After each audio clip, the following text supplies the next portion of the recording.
Hi all, welcome to Blasters arena. ഇത്തവണത്തെ ISLൽ Kerala Blasters പങ്കെടുക്കുന്നുണ്ട്. പക്ഷേ മനസ്സില്ലാ മനസ്സോടുകൂടിയാണ് കേരള ബ്ലാസ്റ്റേഴ്സ് പങ്കെടുക്കുന്നത് എന്നുള്ളത് വ്യക്തമാണ്. കാരണം ഒരു വലിയ സാമ്പത്തിക പ്രതിസന്ധി കേരള ബ്ലാസ്റ്റേഴ്സിന് ഇപ്പോൾ ഫേസ് ചെയ്യേണ്ടി വരുന്നുണ്ട്. താരങ്ങളുടെ സാലറി അവർക്ക് കുറയ്ക്കേണ്ടി വന്നേക്കും. എന്നിരുന്നാലും ISL മുന്നോട്ട് പോകണമെന്ന ഒരു നല്ല ഉദ്ദേശത്തോടു കൂടിയാണ് കേരള ബ്ലാസ്റ്റേഴ്സ് ഇത്തവണത്തെ ISLൽ പങ്കെടുക്കുന്നത്.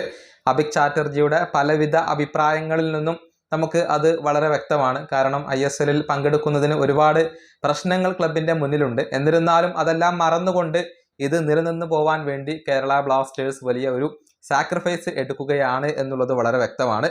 അത്തരത്തിലുള്ള ഒരു അഭിപ്രായം കൂടി ഒരു കമൻറ്റ് ബോക്സിൽ അഭിക് ചാറ്റർജി ഇപ്പോൾ പങ്കുവച്ചിട്ടുണ്ട്.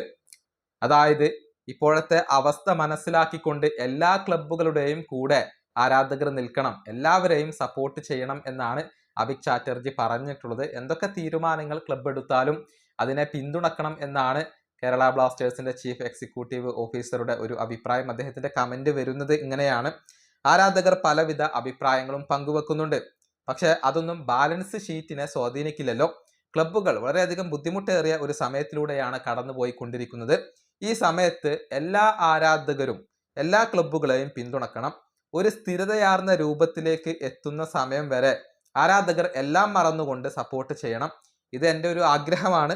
പക്ഷെ ന്യായമായ കാര്യവും ഇത് തന്നെയാണ് എന്നാണ് ഞാൻ കരുതുന്നത്. ഇതാണ് അഭിക് ചാറ്റർജി ഇപ്പോൾ പറഞ്ഞിട്ടുള്ളത്. അതായത് എന്തൊക്കെ സംഭവിച്ചാലും, ക്ലബ്ബ് എന്തൊക്കെ തീരുമാനങ്ങൾ എടുത്താലും ആരാധകർ എല്ലാം മറന്നുകൊണ്ട് ടീമിൻ്റെ കൂടെ നിൽക്കണം എന്നാണ് അഭിക് ചാറ്റർജി ഇപ്പോൾ വ്യക്തമാക്കിയിട്ടുള്ളത്. ഏതായാലും കേരള ബ്ലാസ്റ്റേഴ്സ് ISLൽ പങ്കെടുക്കുന്ന കാര്യം ഒഫീഷ്യലായിക്കൊണ്ട് സ്ഥിരീകരിക്കും എന്നാണ് പ്രതീക്ഷിക്കപ്പെടുന്നത്.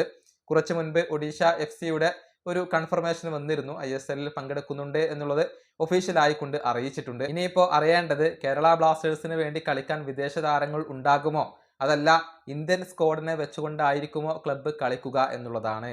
ഈ വീഡിയോ അവസാനിപ്പിക്കുന്നു. അടുത്തൊരു വീണ്ടും കാണാം.